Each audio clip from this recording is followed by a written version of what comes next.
Okay, so I'm unfortunately having to use an old laptop here, so my Excel version is not up to date, but so some of the charts won't be able to be visible. But here in the raw data, you can see that our cell count is 12,827, and then in the clean data, it is 5,525. Just look at the pivot table section. And then in the categorical data, move over here, we can see all of the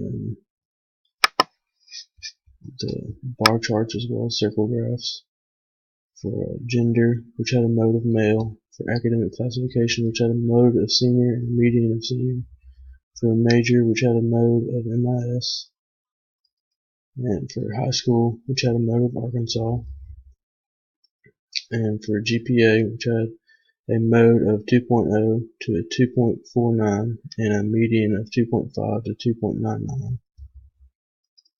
Class had a mode of business statistics. Semester, the mode was spring and the median was spring.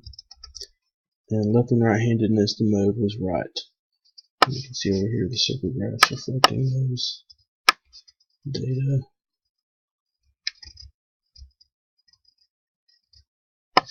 And here we have the box and whiskers. Unfortunately, with this version of Excel, it's not going to show it, but we did do that.